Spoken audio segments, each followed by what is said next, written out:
This episode is brought to you by freedadcourse.com. You are always one conversation away from changing your life, and the power of hello is something that I subscribe to every single day, and I'm always saying hello to new people everywhere I go. Increasing your opportunity, increasing your connection, and getting access to solutions to the problems that you are facing, whether you're on active duty or just beginning your veteran transition, or you've been transitioning out for 20 years. On the other side of hello are the solutions that you're looking for. Again, head on over to freedadcourse.com. Get your 5-episode audio course to create more connection, create more friendships, and get back to living the life that you're trying to design. Dory 1, this is Fire Team Delta. Dad's coming home. Welcome to the Military Veteran Dad Podcast, where it is our mission to bring every dad home. I am your host, Ben Killoy. I'm a United States Marine veteran, husband, and a father. We will bring authentic conversations to inspire action in your life so we can close the gap between the dad you are today and the dad you want to be tomorrow. This is the Military Veteran Dad Podcast. Hey guys, welcome back. This is episode 145. I am your host, Ben Killoy. If this is your first time here, you couldn't have picked a better episode to drop in for the first time because Paul just drops some amazing wisdom here. If this is your second, third, or you've been a long-time listener, this episode will not disappoint, and it will compound on many of the themes that we've always talked about here on Military Veteran Dad. So the big question I have for you is, are you good at taking your own advice? I think most men struggle, including myself. I literally have 2 podcasts where I spew all kinds of advice, and I can't tell you how many times that I'm talking to you on this microphone, and I'm really also talking to me. One thing that's always come through all my writing, anything I've created, a lot of times there's a lot of truth inside my head, and when I give advice, that is usually the advice that I also need to hear. So remember that. When you are giving advice, remember that advice that you're probably giving is also really good advice that you also need to hear. There's a reason that you were pushed to lead with whatever advice that is. And it's also compounded because the military creates a culture where we have a large influence on others' directions, their thoughts, what they do every day. And as we're reflecting that, we also have to worry about leading by example. Leading by example is something that's preached throughout military leadership culture.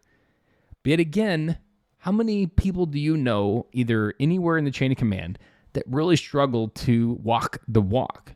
That may be out there hiding behind their rank, being overweight and not going out there and PTing like the rest of the platoon. Whatever it may be, realize that taking your own advice is a call to action. But we're also going to dive into another area because this was an area that hit close to Paul, who we're talking to today. And that is within the military and the influence on our family. Paul used to talk about how he would talk to military units about family priority, about coming home, transitioning, and his story led to a divorce because he wasn't influencing that advice that he gave to his soldiers on his own life. And Paul today talked about his blindness to prioritizing his marriage and how it cost him in the end, what he had wrong with his thinking, and how he could do it differently if he had a chance to do it over again. He has found success on the other side of transition. He is the CEO of a company called VetCore LLC, and it's an amazing franchise agency helping veterans start disaster restoration businesses. Not something that any of me would have ever Googled prior to meeting Paul, but after hearing this conversation and building them this interview, it is an amazing opportunity that is perfectly designed for a veteran. It's nationally recognized, little barrier to entry other than the cost to get into the franchise.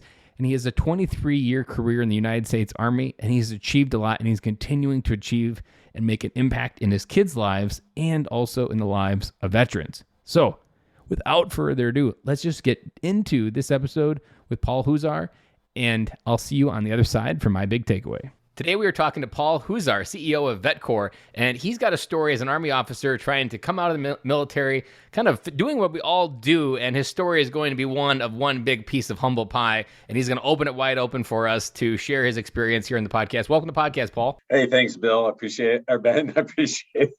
You know, it's funny that you say Bill, because that is a common translation that people get. I have no idea. I kind of have an idea now because I went to Prague where I used to work, and in Prague, they would I'm in a foreign country where the headquarters was, and they'd walk up to me like, "Hey, Bill," and I'm like, I'm in a foreign country. Why is Bill something that they're calling me? And I would get it in emails. Like they see Ben at the top, but they type, "Good morning, Bill." And I'm like, where's this Bill? And essentially what people do is when they see my name, they just take the B and the ill and throw it together. And all they can see is Bill, and the E, N, and the K just completely disappear. That's what I've kind of And I was telling myself, don't say Kilroy. Don't say Kilroy. And then you say Bill, which is the other thing that people have like progressively messed up. So welcome to the podcast. I'm really excited. Tell us a bit about your military career and where you are today. Yeah. Well, first, can I tell you something about humble pie? Because you mentioned that. Yes. One of my favorite quotes is humble pie. It doesn't taste very good, but it's so nutritious. It's so good for you, right? And I've just learned that over my time in the military, because I believe we're the greatest military in the face of the earth, because we're so good at handing each other kind of our ass, and that doesn't taste good. But man, it's so nutritious and so good for you. Nowhere better is that spoken in the Marine Corps' new initiative to no longer treat Marines like inventory and actually treat them like people. That admission of humble pie from the commandant down, of realizing we are not treating like inventory anymore. You are actually people with feelings and objectives and families, and that's how we're going to treat you from going forward. Like, that was an admission of humble pie as well. Yeah, and I appreciate that. So yeah, look, I went to West Point. That was kind of on a whim. I wasn't the kid that was going to do that, and just kind of crazy situation. I was at a college fair hanging around with a bunch of my guys, and some guy, I think, profiled me and said, "Hey, did you know West Point was a civil engineering school?" I wanted to be a civil engineer. Then I went there and said I'd stay in the Army till I stopped having fun. And 23 years later, I didn't stop having fun, but kind of my family situation and everything, and deployments and things. So I retired after 23 years. I had great jobs. 11 years of that time was at Fort Bragg, North Carolina. I started my career there as a lieutenant and met my first unit in Desert Storm, jumping out of airplanes as a combat engineer, which was just incredibly fun. And then, circling back, I commanded the same battalion that I was a second lieutenant in. And that was my second to last job before I left the Army. I culminated my career at the Army's Engineer School. I was a director of training and leader development, kind of known civilian title as the Dean of the Army's Engineer School. So loved every minute of it. Spent a little bit of time at the Army Corps of Engineers. Got the Army paid for me to get my master's degree in civil engineering. Was a master rated parachutist, sapper leader, pathfinder. But I liked all the kind of Army stuff more than the Army Corps of Engineers stuff. So within that, there was a word that I kind of just hit me right away. It felt like you were looking for something that came from outside of yourself. So like when you go into West Point, you graduate and you keep looking for something bigger. What was that feeling, or what were you maybe chasing in this pursuit of more as a young Army officer? Yeah. So the guy who profiled me to get me to go to West Point says, said, no, I'm going to go to an engineering school. He says, did you know that West Point was the first civil engineering school in the United States? I didn't. And so I went back. Then he hands me this card, and it says, it's a typical recruiting stuff. They give you X percentage of the class or varsity letter winners, X percentage were team captains, X percentage were class presidents, valedictorians, and all this other stuff. And I was like, And it spurred, it spawned my desire for competition. And I was like, wow, I could do that. I could lead. I could be part of that. I could make it through that gauntlet. And then, everything, you've got to graduate high enough in the class to get your selection of where you want to go, what branch and what duty station. I graduated high enough to get my first pick, Army Corps of Engineers. Then I graduated high enough to get my first selection to become a paratrooper. And then, paratrooper, I need to go to jump master school. I'm going to go to Pathfinder school. I'm going to become a sapper leader, all those things. And it was just like that it was, I think, two things, the kind of the competition aspect. I was a big team sports guy. I love that. And then also the desire to be part of something bigger than myself. And really those two things are tied to team sports, accomplishing a common goal with a team, but also competing through that team. And that's what I found and what I loved about the Army. Who were you competing against? I feel like there was this person inside your head that like each kind of like person that presented this challenge, there was competitors in front of you, but there was also a narrative you were competing against in your head. Oh yeah, and it hasn't stopped to this day. I think most successful people are goal oriented and they set goals for themselves. And my dad said, don't leave the Army, don't stop until you stop having fun. And I kept having fun because I kept finding these challenges. After I was a lieutenant, I was dangled with the opportunity to command a company, and that was something where I wanted to excel. And I heard that was the kind of the next step. And then after that, they dangled graduate school, and man, that was something that I wanted to do. And it was another carrot, another opportunity to kind of measure myself against my civilian peers in graduate school. And then after that, they had the Command and General Staff College and Army Corps of Engineers. And so it was another just things to strive for and continue to strive for. And the Army's good at that, right? It's kind of in the military in general, up or out, the pyramid, and they give you things to strive for to continue to try and excel, but also be part of the team. So you get to measure yourself, but it's not like an individual sport where you're just competing by yourself. And how many years were you in the Army? Say that again. How many years were you in the Army? 23. 23 years. So in those 23 years, is there a moment that maybe you missed where you didn't fully analyze it correctly to get out, and that you maybe stayed in too long? Or was there any self-reflection there for other men that might be listening to this podcast thinking of I'm going to do 20? Because that's the common reflection that, you got to do 20. That's the common code that's assigned. You do your 20, it's almost like the same thing as my dad told me to get a job, keep your head down, get a pension, do your 30 years, and you retire and unicorns and rainbows show up. But that's often not the bag of goods the military gives you, because you hang on for that pension and you wait for your command's going away ceremony, and then it's over and you're like, that was it? So I'm wondering maybe where in your reflection on that you might have missed. I think I was pretty blessed with a lot of good luck and a pretty good career. I mean, there's certainly times, not every assignment was great, but what I used to, I used to counsel both when I was a battalion commander and I was the dean of the engineer school. I had a fantastic group of subordinate officers, and I would tell them, listen, keep your parachute golden. You've heard the golden parachute thing, right? Because if you keep your parachute golden and you're always making yourself marketable, so that you could jump ship at any time prior to your retirement, right? You never become kind of the company yes man. And I always felt like that because I got I was a licensed professional engineer. I had a master's in engineering degree. I managed a large civil works project for the Army Corps of Engineers halfway through my career. So I felt like I could get out at any given time and, make at least as much money as I was making, if not more. So kind of quality of life would be great. So I didn't feel like there was a time when I should have gotten out, because each of those assignments were good, really good assignments. They were fun for me. But I told my subordinates, you really have to do that. So at any given time, or, some of us ran into really shitty bosses that put us in compromising positions. And you never have to be beholden to them or to the institution. And when you do that, you're leading the way that our soldiers, sailors, airmen, Marines deserve. Because you're leading for them, not for the kind of the next position or, the next aspirational thing in your career. You're doing it because it's enjoyable, you have fun, and you want to serve the greater good, serve your troopers that you're leading. So let's pivot to a little bit of a sadder moment. So before we started to hit record, you mentioned that you're currently going through a divorce and kind of separating the family. Your kids are grown up, they're adults now, but you also have this whole reflective of investing your time in different bank accounts and realizing that they weren't really bank accounts of savings, they were credit cards and you had to pay back with interest. So I'm wondering, where is that reflection kind of left you with looking back as well? Again, man, I don't know how you're coming up with these phrases, but you're reading me like a book. So before I took command, literally in my change of command speech, I said, we were getting ready 30 days later to deploy to Iraq.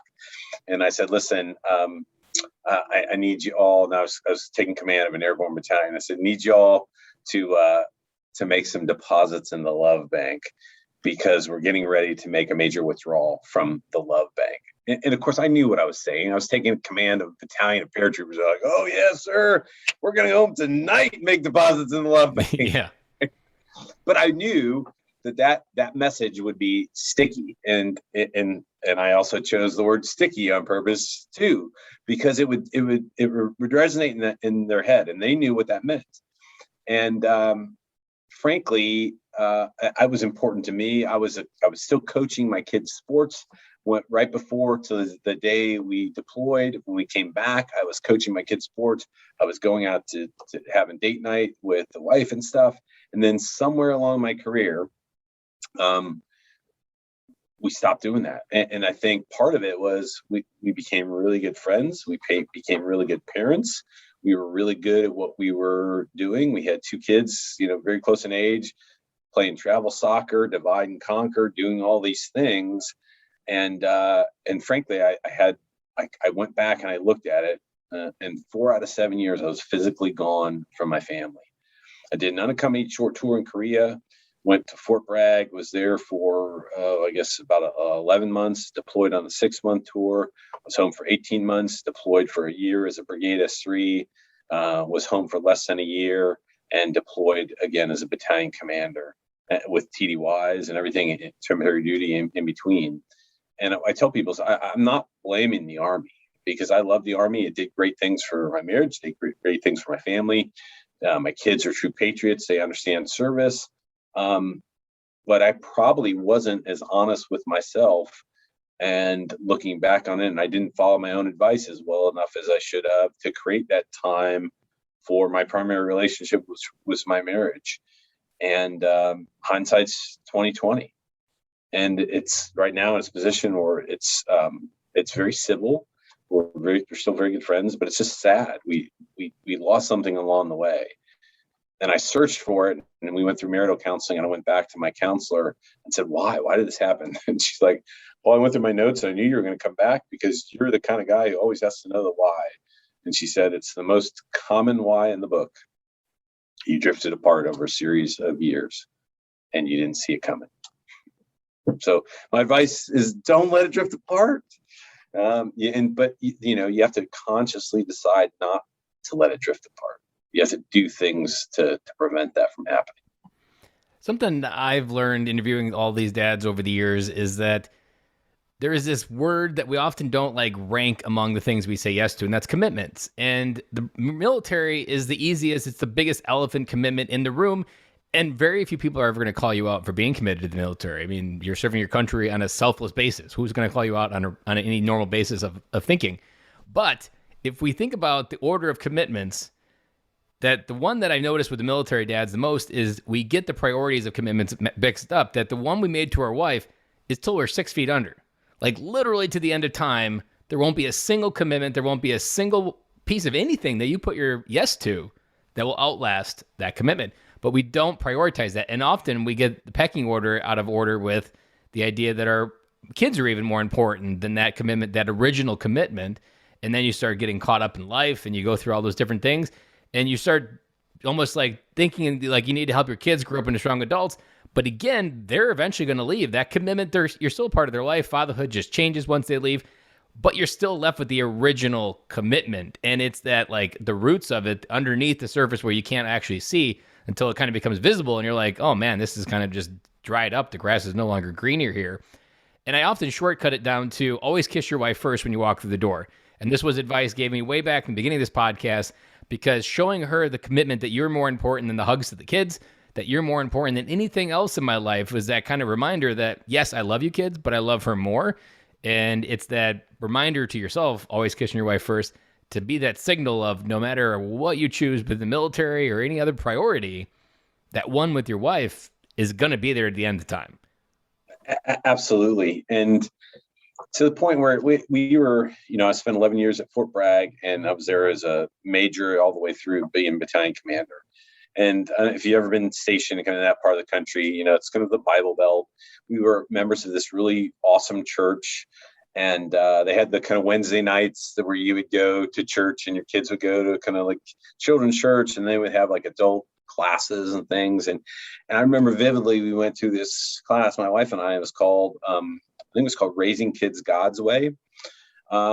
And we weren't ultra religious, but we were very spiritual and certainly committed to being good parents. And we thought this would be a great class.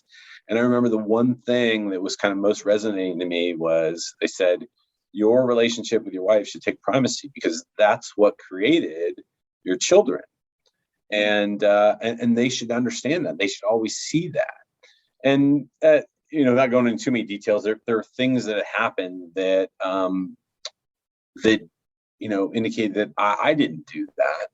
And I even used to tell people I dedicated, like when I wasn't deployed, I was a coach for each one of my kids' sports because I love sports. I grew up playing sports. I was recruited to play sports in college, and both my kids were avid athletes. And so I figured if I got to coach, something that I enjoyed doing, something they enjoyed doing, and it was quality time we could spend together. So that was a no-brainer for me. But then I would tell people, man, my three roles that I really loved the most was being a leader in the military, being a coach, and being a dad. Because all three of those things, when you're a leader in the military, essentially you're coaching 18-year-old privates, right? And the difference between coaching 18-year-old privates in life and leading them is not a whole lot different than coaching your teenage kids, which is not a whole lot different than coaching your teenage kids on a soccer team. It's applying your magic sauce of being a good Army officer in real life. And it's also where you learn to apply it outside of once you leave the military too. The more places you can learn to apply your skill set, the better off your transition is going to be. Right. And the better coach I was, I found the better parent I was. The better parent I was, the better leader I was. But when I go back and look at that kind of reflectively, husband isn't in that triad. And I was like, yeah, duh. and I can only go back and think about it reflectively and go, you didn't listen to your own advice throughout that whole time. And to be fair, I think we both didn't, because we thought we had something solid and we both were being, really good parents and really good friends. You don't see it until it's we missed right it. Yeah. There's something else that came up when you were talking that I notice a lot when I'm coaching dads, is this idea that we forget to lead ourselves. And it's an irony because my journey in 2014 started with learning leadership, and really it was just how to influence people. And that's what seemed like the natural progression. And then through the now almost 7 years since then, I really had to reframe it like people don't follow you at work because you have the best ideas. They follow you because of how you lead yourself. And it's those types of people that just have a way they walk, the way they talk. They're like, I just want to be like that guy. That creates a strong sense of leadership. But we don't get that by having the smartest ideas. We get that by what we execute on the inside. And I recently had an interview on the podcast way back, and we were talking about Marine Corps leadership ethics and basic know-how the Marine Corps taught you. And there was one that was in there, and it missed me all the years, now almost 15, 18 years later. It was know thyself and seek self-improvement. That is the definition of leadership the Marine Corps had. It was even in one of the manuals. You could Google it, and I was like, man, it was literally right there in the manual. That leadership isn't your ability to win over Marines and have the best ideas or win battles. Like, leadership in the military is how well do you execute the fundamentals on your own life. And if we don't often seek that internal, like you were in your case, seeking the influence of others, but then kind of forgetting that I need to learn to lead myself through what I'm going through, and that I have to focus on myself first before I bring it outward. And it's that reverse equation that we kind of then can drift into something like when you're focusing on helping others, you kind of drift and you're like, how the hell did I even get here? Well, it's often like I had this in my own life. It was I stopped leading myself and I was just following what was in front of me. And also, when people like what you say or when you're good at what you're doing, it's just kind of a natural drug. Like, why wouldn't you keep following what's in front of you? But reality is that, until you tap into the self-reflection, you don't actually know what you might be missing by just following what's already in front of you. Like the military career, you just kept following these chains of things in front of you, but it may be a pause for a veteran listening out there. If you're just like Paul and you've had a military career, think about maybe that self-reflection of, am I leading my career or is the military leading my career? And I think that equation, if we get that equation wrong, can lead to different things like that. Or not in your case, just divorce, but just transitioning out, not having a plan, staying in for 30, and then almost staying in because you're afraid to go out. It can go in a lot of different rabbit holes. It doesn't just have to go in the place that you went to. Yeah. And look, I think one of to be fair, one great thing about the military is that the amount of self-reflection compared to kind of the civilian institutions and the amount of the amount of effort and resources we put towards leader development, I tell people it's the leadership laboratory. And I think in general, most military leaders are very self-aware. And I think I was fairly self-aware as well. The challenge is, as you kind of go up that pyramid, it kind of gets kind of lonely at the top, right? So you don't have as many peers, you don't have as many opportunities for mentorship, you don't have as many opportunities to see people who are examples for you, because the pyramid by definition gets narrower at the top. And so when I go back and look at that, I think I did a pretty good job at being, physically fit and spiritually fit and intellectually fit, and but I didn't do as good a job in relationship fitness. And in some ways I didn't follow my own advice. And I laugh when you started this kind of theme. When we redeployed from Iraq, I made it a point to go to every platoon's kind of reintegration brief before we left country and before they redeployed, because it was so important to me. We didn't lose a single soldier while we were deployed. And I knew, with the stats were coming back, somebody's going to have a motorcycle accident or DUI or, challenges with their relationships and all that stuff. And so it was a critical component to me. So I would go sit in on each one of the briefs and I would tell them, this is my 4th combat deployment. Here are my lessons learned, et cetera. And one of the things I learned kind of, again, reflectively is, I had a great marriage for the vast majority of my life. And I could count on my hands, maybe, the very few times we had serious fights. And when they all were? After reintegration from like a year separation. Duh, because that's it. I wasn't exempt from that either. But I wasn't necessarily following the own advice. Oh, that doesn't happen to me. Right. I've been separated from my wife for a year, so we're not getting to fight. Yeah, we've been around this rodeo before, so we know how to get through it again. How it's just kind of ignorant and duh.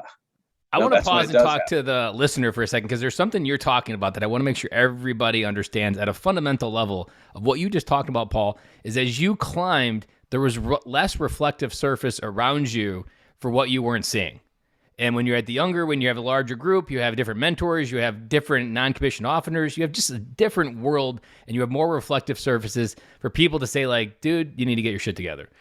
But when you climb higher, that idea, and we talk about this a lot, your community and your tribe are that core component that keep you honest, keep you humble, and keep you moving and growing and self-reflective. And what you're talking about that we haven't really dove into is in the military structure of the command structure, it does get less reflective at the top, but that actually means you need to be more intentional to find those reflective surfaces to make sure actively seek that improvement. And what am I not seeing?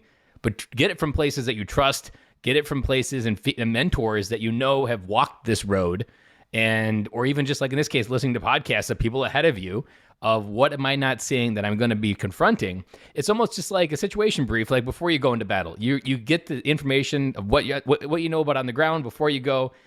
And the same kind of thing happens here. We need to be more aware, less just kind of assuming that we know all the answers, because what are you going to learn on the 4th try? Like those types of ideas that are just our ego talking and not the actual version of reality. But I want to make sure everybody understands that wherever you are at in your military life, veteran, active, doesn't matter, you need reflective surfaces. And when I say reflective surfaces, that can just be as simple as friendships. For me, the core thing that I've learned about friends is they're the mirror for the positive that you can't see if you're having a negative moment, but they can also be the reflective point for the negative when you're just high on your own positive and you're just walking around like you're God's gift of everything. In reality is we all shit sitting down, and we all have this ability to like make mistakes. That reflective surface. Yeah. That blind spots. Yeah. We need those surfaces. And that is like such a core lesson that I want to make sure every listener learns from your story. So Ben, I'll give you an example of that. As a battalion commander, I used to tell people, look, I commanded an airborne battalion. There were 3 in the Army at the time. I commanded one of them. What a great privilege, right? So here I was, a white, male, confident, aggressive, fit. It could very easily come across as Huszar's way or the highway. And my brigade commander, when I was his brigade of 3, he told me that. He's like, look, You don't want that. You want diversity. You want to solicit everybody's opinions. You don't want to come across as that guy. And so about halfway through the deployment in Iraq, I used to have a daily a battle update assessment where the whole staff would come in, support commanders would come in and kind of get the update and everything. And I decided to come in. I was going to lead. We had an agenda for the boo, but I was going to come in and I was going to say something. And I can't even remember what the topic was, but I said it and it was so absurd, intentionally absurd, that it was a test. And so I said it very kind of declarative. This is what we're going to do. And I waited to see if anybody would challenge the old man. And not a single person did. I'm like, wait a minute. Did you guys hear? Were you listening to what I actually just said? Would you let me kind of go off and do this kind of emperors with no clothes kind of thing? Would you really let me get away with that? Like, damn it. That was a test and you all failed miserably because, look, I can't have this. I need you to speak your opinion, speak your minds, and I don't want to stifle that. And I need you all to be a sounding board, not just to execute blindly the orders that I give. If you think now, there's a time when we say, okay, yeah, I've heard you. Now giddy up, let's go. I made the decision. But until that time happens, I need that reflection, right? And after that, I solicited in people. We got such much better staff work and products, and I got all the participation of all the bright young minds around me. But I had this sense that we'd gotten to a point where we're getting in a routine, and I was in charge, and people were just going to do what I said. You were surrounded by a bunch of yes men that would have. Yes, and I don't want that. You remind me, I'm a huge plane nerd, and I'm always studying why planes crash.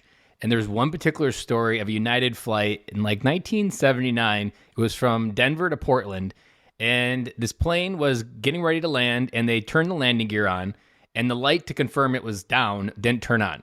And this was in a moment where the captain's word was God. You didn't argue with the captain, and you didn't judge it. You didn't argue with it. Whatever he said was true.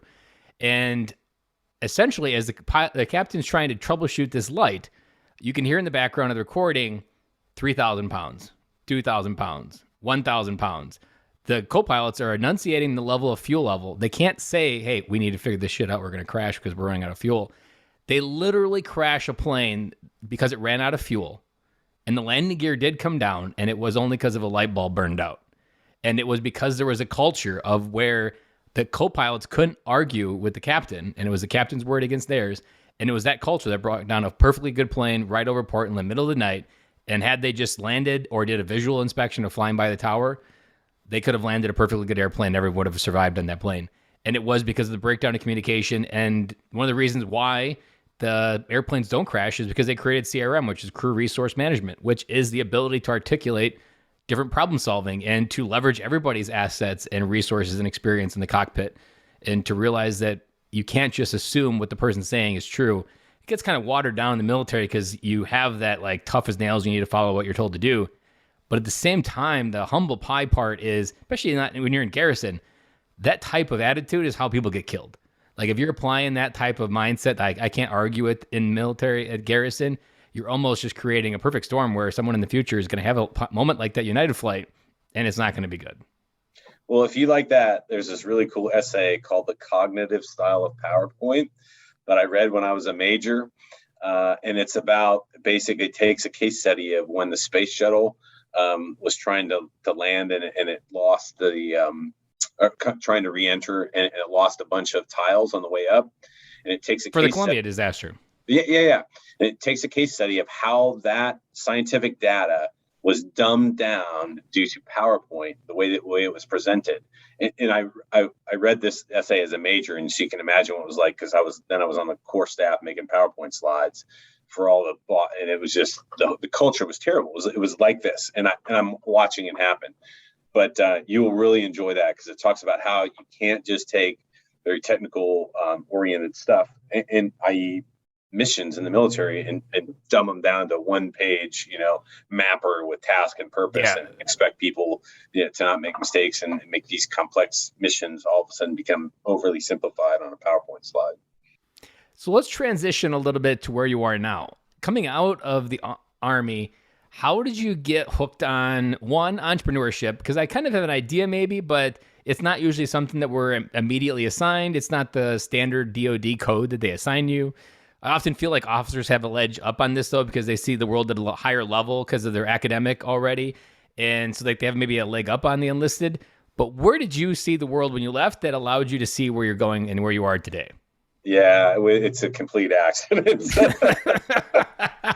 So I told you I'm a licensed professional engineer, I'm a master's in civil engineering, and I went like probably 6 months of just networking, trying to find jobs. At one point in time, I was batting over for 40 on applications. I was getting really depressed, and I just happened to get connected through this crazy series of networking events with this guy named David Howard. David is the founder of VetCore, the company which I own now. And he through this crazy series of events, I get connected. He was running a forensics engineering company, and he sees me because of my engineering background, my resume. Excuse me. So we have an interview, and he starts telling me about this company that made its kind of fortune in the cause and origin investigation of sinkholes in Florida. But that was kind of, the revenue was waning because of some legislation and stuff. And so he's looking for ways to reinvent the company, vertically integrate other service offerings to these insurance company clients that they had. Well, he was an insurance guy with a background, but had been an Army officer for 5 years before all that. So he was the first C-suite level guy that I met after I transitioned out that had any idea what my resume meant and who I was as a former military He could officer. put it into words and realize there's a much deeper story. Right. He's like, oh, yeah, this guy is a former battalion commander. He's an Army Corps of Engineers officer. He's the deputy commander of a Corps of Engineers district. This is who I need on my team. And so he offers me the opportunity to be the president and first employee of VetCore, a water damage mitigation company, because they were looking for ways that, water damage is the number one source of homeowners claims in Florida. So they were looking for ways to serve these great insurance company clients in ways that they couldn't already. So they created this company, and it was going to be a differentiator by, having vets show up fit, polite, on time, treat people with dignity and respect, do something to help veterans, because at the time the veteran unemployment rate was sky high, and the national unemployment rate was high, but the veteran unemployment rate was even higher. And so it would be our differentiator, kind of in service too. So I think I'm interviewing for an engineering management position, and he says, hey, I want you to be the president of this company, start it, run it. And my last job in the Army as the dean of the engineer school, I was challenged with trying to fix the Army's credentialing problem for soldiers, sailors, airmen, Marines when they get out of the military. Because when you train them to do all those technical skills in one centralized location and then send them off to 50 different states, the states control credentialing because it's a states' rights kind of thing, right? So if you want a plumber's license, that plumber's license is good in Missouri, but it's not good in Ohio, kind of thing. So I was working on that, and I realized that was an unsolvable problem. And now I get offered this opportunity to start this company in water damage restoration, which doesn't require any licenses or credentials. It's a national certification. And I'm like, holy crap, I can solve this problem with veteran unemployment in another way if I can, make this company hit it big. And so I'm like, heck yeah, I'm down for that. And 8 months into it, another kind of longer story, but I had the opportunity to buy the company. So I became the majority owner and CEO. David is still my minority partner. We get along great. He's an executive in the insurance industry, which is kind of what created our relationships. And he would connect me with insurance company presidents, VPs of claims, CEOs, who essentially were demographically my peer. But I went from, commanding 1,000 soldier and airman joint task force in Iraq to running a 6-person, restoration company initially as a licensed professional engineer and former battalion commander. So I would get the meetings, and they would give us an opportunity to kind of prove our worth. And, the first thing I did to start the company was hired a retired sergeant major who was a dear friend of mine. And that's a recipe for success, to get a right-hand man, a sergeant major to be your right-hand man and be in charge of training and operations and all that stuff. And so we hit it out of the park. And then we started 2 years ago. That was in 2013. And then 2 years ago, we started franchising that concept because we really wanted to promote opportunities for veteran business ownership now, as well as veteran employment. So does VetCore work primarily in that recovery business of the water, of like water damage, or is it like more of a catalog? Because there's like franchisees, coaches, like essentially figure out who you are and plug you into whether you're a mosquito sprayer or whether you're a cleaner or something like that. Yeah, so at the heart of it, we're a for-profit restoration company. We primarily do water damage mitigation, fire damage, temporary roof tarping, mold remediation, duct cleaning, floor cleaning, that kind of stuff. Board up and tarp for disasters. But most of the stuff that we do on a daily basis is dishwashers, ice makers, hot water heaters, air conditioning units, roof leaks, kitchen fires. Just about anything that you would call your insurance company for a loss. Biotrauma crime scene cleanup.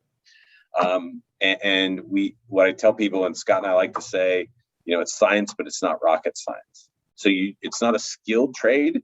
There is a 3-day course to become a water damage restoration technician, a 5-day course to be a kind of project manager certified, another 3-day course for fire and smoke remediation. So there are different technical training you can get, but it's not like a skilled trade where you have to get an apprenticeship or something like that. So as long as you're fit, polite, treat people with dignity and respect, and willing to learn, which is the case for most veterans, we can get veterans into a sustainable, meaningful career. So I want to highlight something that you probably have already figured out is like a magic Rubik's Cube that plugs into veterans. Take us to the moment when you figured out, like, because you probably didn't have a lot of franchisee friends before. Take me to the moment when you figured out, like, I think this is something that would perfectly go backwards and apply to help fix some of the problems that you often saw early on. Like you said, you can't fix those states. So take us to that moment when you realize, like, what does every veteran have that, like, this idea is now perfectly aligned to help serve? Oh, yeah. So, my number one challenge before I got out was trying to solve this credentialing problem.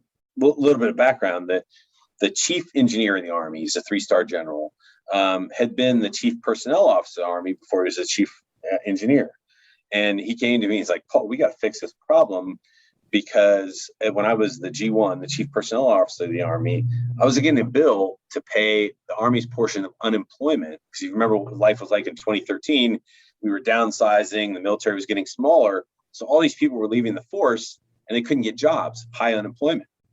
So it was also a sequestered budget. So they had fewer and fewer dollars to deal with operational readiness. It's like, more and more of our budget is going to pay for something that has nothing to do with operational readiness, because we're paying our share of unemployment. This is a strategic issue. So now I'm the chief engineers. Engineers are plumbers, carpenters, electricians, firefighters, 12 other skill sets that are, readily transferable to the civilian world. He's like, we shouldn't have this problem. And I said, yeah, Roger out, sir. We'll fix it.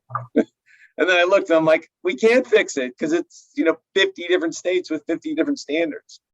So that was really frustrating, right? And it's a time when you're kind of an adult, you realize not all problems can be solved. And this was one of them that couldn't be solved. So then I get this opportunity, and, I think it's about engineering and that stuff. And then David kind of explains to me what they're doing with restoration and stuff. And I was like, wow, maybe this is just fortuitous. And I'm just lucky that I went from this job on, an active duty where I was trying to solve this problem. And now I'm in this position, maybe it's luck, maybe it's destiny, who knows? But I'm like, either way, I was fired up about it, because at the same time, I was having my own struggles with identity. And, 6 months after I retired, I didn't have a job. People didn't know who I was, and, thought I was this knuckle dragging Army officer who just knew how to shoot, move, and communicate. That was it. And now I have this opportunity to be the president of this company that can make a huge impact in the lives of veterans. And we're just getting started. And we've won a bunch of awards as a result of that. And so when we get the microphone now, everybody's like, well, how'd you do it? Shh, don't tell anybody. The secret of our success, we hire veterans. You should try it. They're great teammates. They come with these great skill sets. They're lifelong learners, et cetera.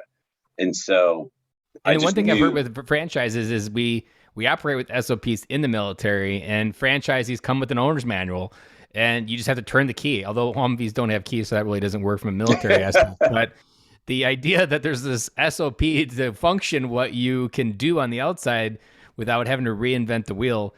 One question that popped in my head, I don't know if you've ever given this a thought.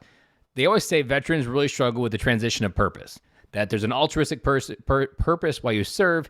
And we often think that the purpose has to be altruistic on the outside. And then everything we do, our career, our corporate, whatever we decide to put our energy in, never feels like it compares.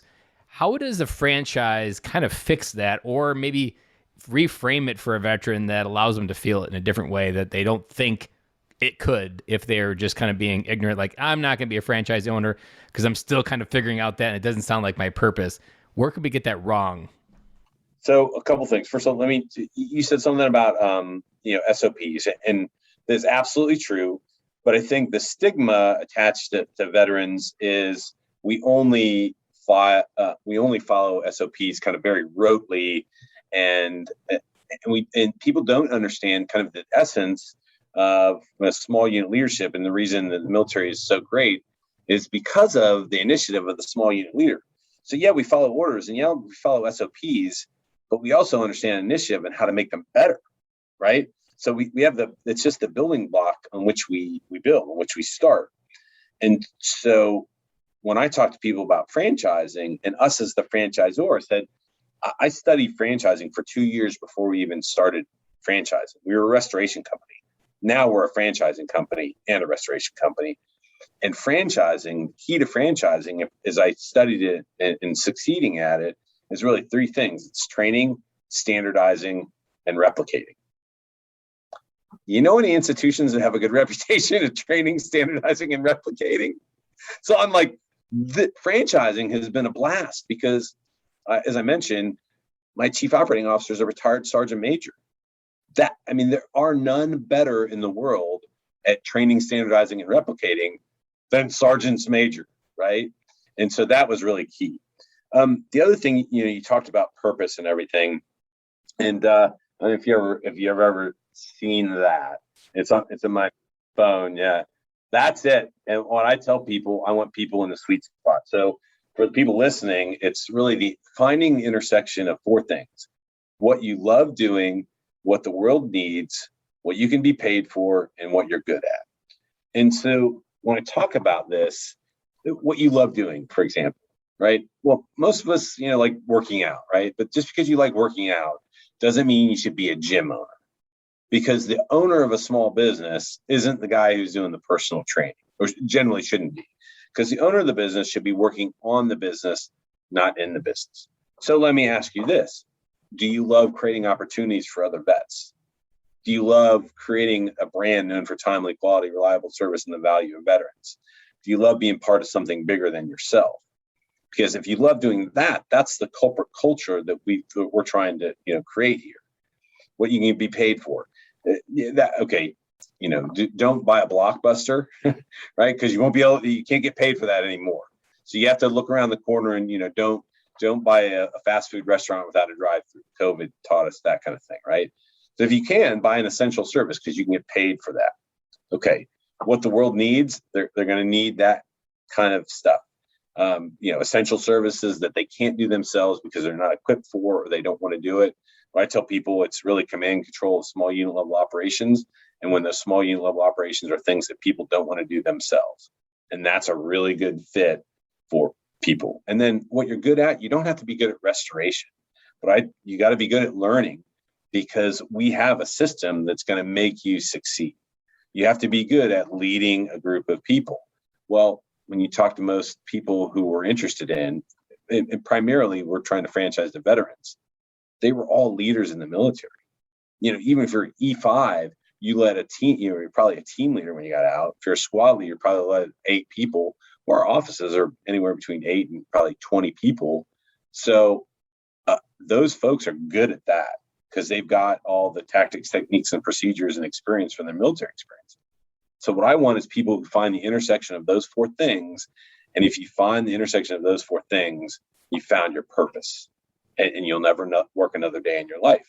If you believe in that kind of organization, and what we try and do is kind of simulate, emulate the cultures, norms, and values of the U.S. military, except, we have beards now, so we don't have to be clean shaven every day.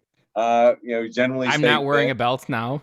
Yeah, no formations. But otherwise, it's the camaraderie and the esprit de corps that we're still trying to replicate. So, we believe you can still find that in the afterlife, particularly if you surround yourself with good people like we have on our team here. I love what you said, and I love the way you gift wrapped it. I couldn't have teed you up better to swing that out of the park and hit a grand slam.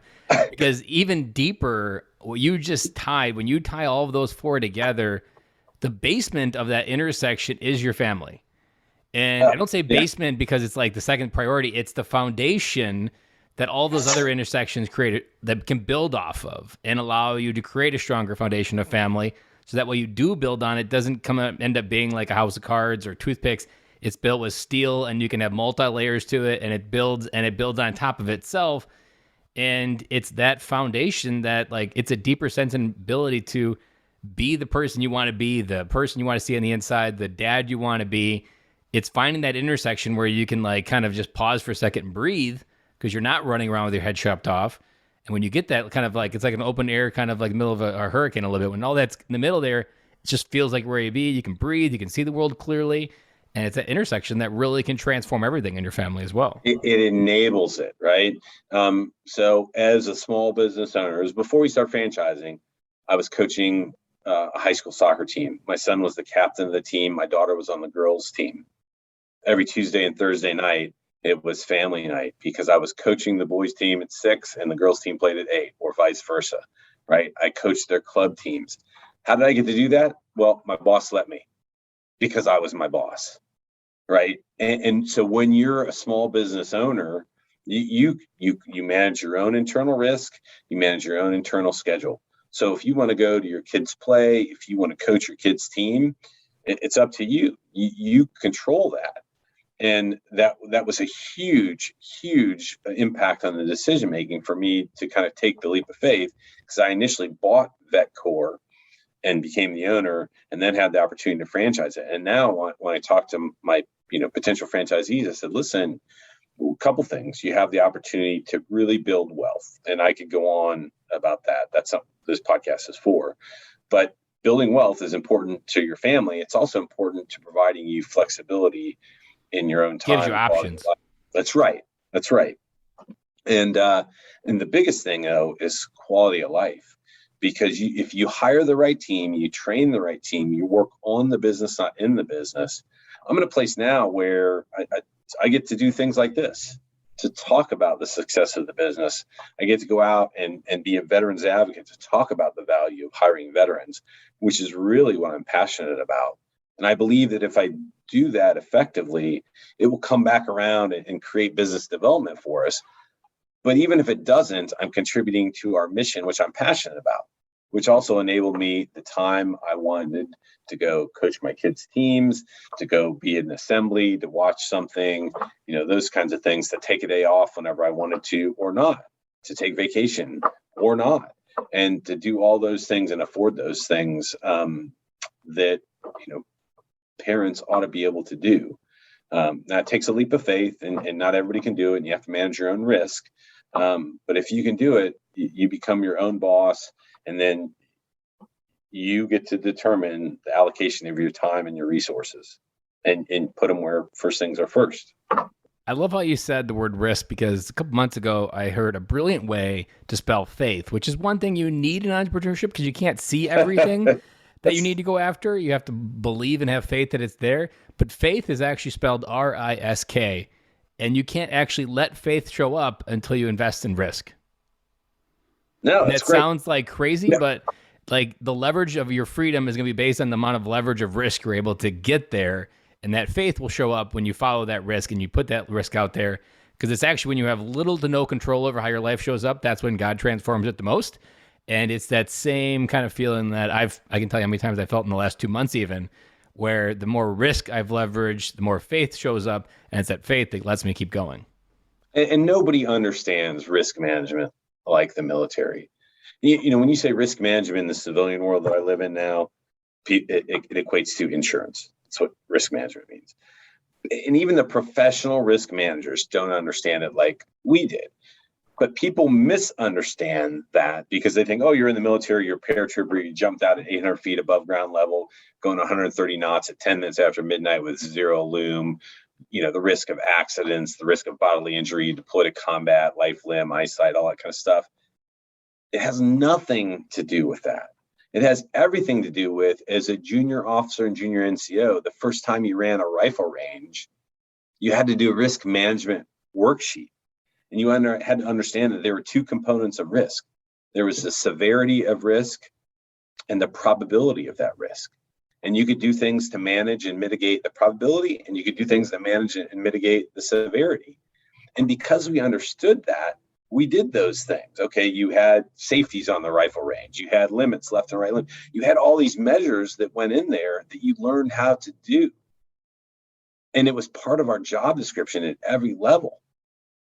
And the civilian world just does not understand that, right? Which is why we were able to do so dangerous tasks, but do them relatively routinely because we were really good at managing risk. And it's mitigating, like that's another word that doesn't come often enough, is identifying the risks of like what could go wrong. And as entrepreneurships, like you might be thinking, if in this episode, you might be thinking like, this guy, it sounds really nice, but there's just too much risk. Well, here's what happened just now in that one moment as I said that. All of the risks are currently sitting in this pile of shit inside your head, combined with all these other limiting beliefs that are reinforcing that you can't leave who you are today. What I would challenge you to do is write those risks down on paper, and then also write down how many of those can you mitigate with either ideas, solutions, maybe like cross it off because that's not likely, like just risks that aren't going to become reality. And it's that visualization of getting them outside your head, mitigating them, figuring out like, how do I install the bumper lanes of the bowling alley to make sure this bowling ball hits the pins when it's supposed to, is a lot more easier than you can think. Yep. I talk to my franchisees and potential franchisees and people interested in franchising business owners, develop a pro forma. A pro forma is nothing other than a plan. Basically, I tell them to create 36 months. That's 36 columns on a spreadsheet with every line and a profit and loss statement. And before you put that number in there, open a Word document that says why you're putting that number in, for how much rent's going to be, how much your revenue is going to be, how much your utilities are going to be, how much your payroll is going to be. And when you put that number down, when you put it down and you're forcing yourself to write a reason why, what you're also writing is either a fact or an assumption. And what do we do in the military? We fight for intelligence and we try to turn assumptions into facts. And when you can say, oh, fact, my rent is going to be this. Oh, my utility is going to be this. My payroll is going to be this, right? So here are all my costs. So to make money, I have to get, 5 jobs a month, 10 jobs a month or whatever. Okay. Now I know what I have to do. How am I going to go get 5 jobs a month? How am I going to go get 10? What do I need to do to mitigate that risk so I don't lose money that month? And you just break or just measure it. Like the fact of like, I could probably knock on 4 doors or talk to 4 people a week. Yeah. How do you eat an elephant? 1 bite at a time.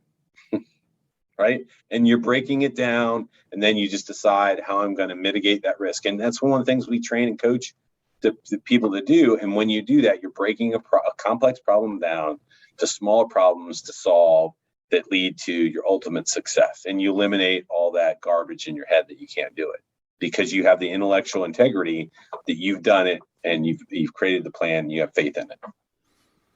I absolutely love that.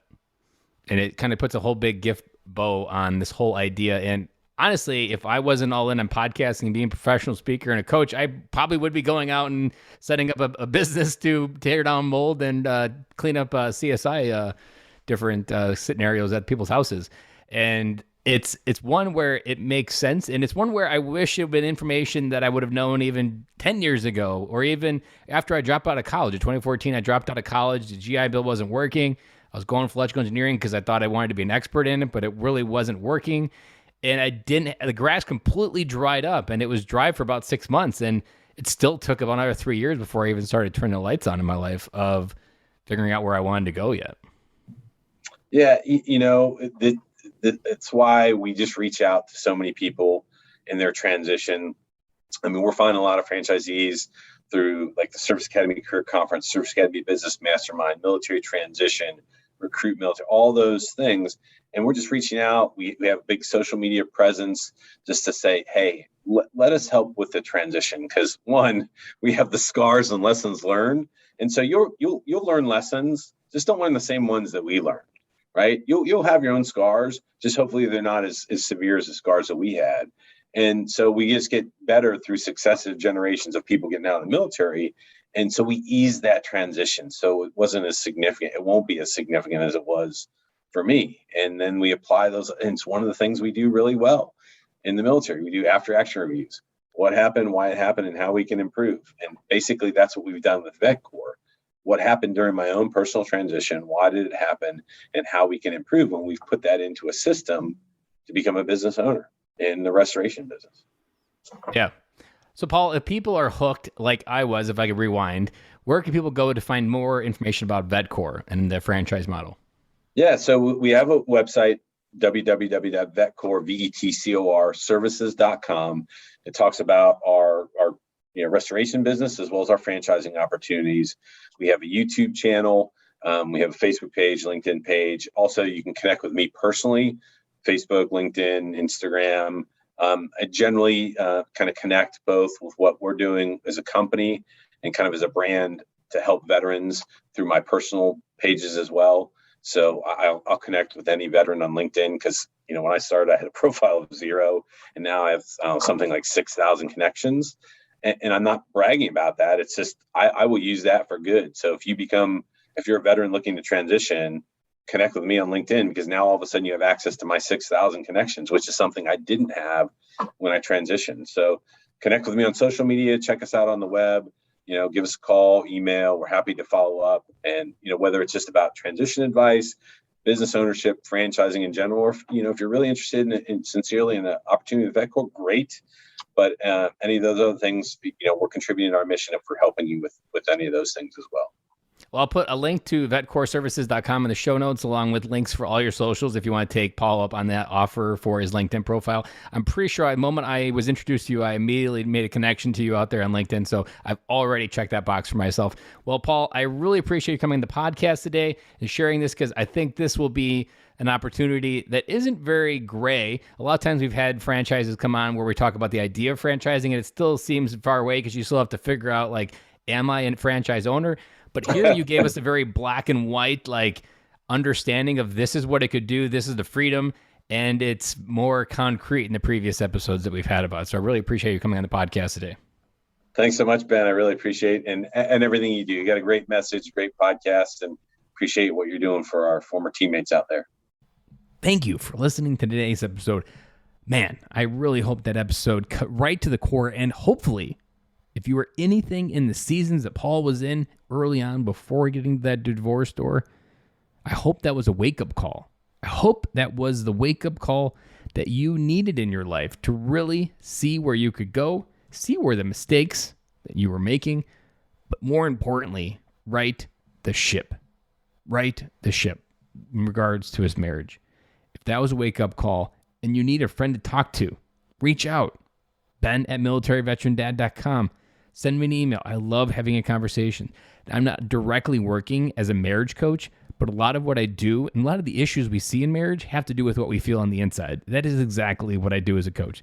If that is you and you want to reach out and have a conversation, send me an email, ben@militaryveterandad.com. There are plenty of resources as well on basis for marriage support, whether it be the chaplain, Military One Source, wherever it may be. There are a lot of resources available to help get you to have a conversation in your marriage to reconnect it to where you need to go.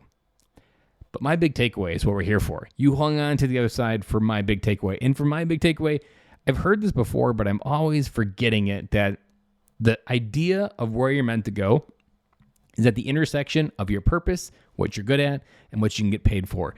That middle of those three things, that is gold.